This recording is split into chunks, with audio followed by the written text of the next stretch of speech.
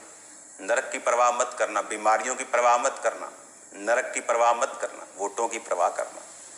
जिस चीज की तुम परवाह कर रहे हो ना, बिल्कुल तुम्हें मिलेंगे नहीं, मैं लिख के देता हूं। जब तुम खुदा के लिए खड़े होगे ना, उस दिन खुदा अपना हाथ सिर पे रखेगा।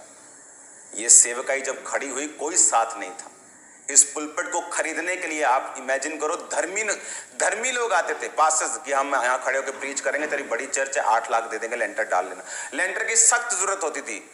प्रभु ने कहा पुलपिट नहीं बेचना। अरे पुलपिट उन लोगों को नहीं बेचा गया जो प्रचार करने के लिए आ रहे थे। इमेजिन करो, गंदे लोगों को पुलपिट देना कितनी बुरी बात है। पवित्र, आप इमेजिन कर सकते हैं, वचन के लिए पुलपिट खरीदना चाहता तो तब नहीं बेचा गया।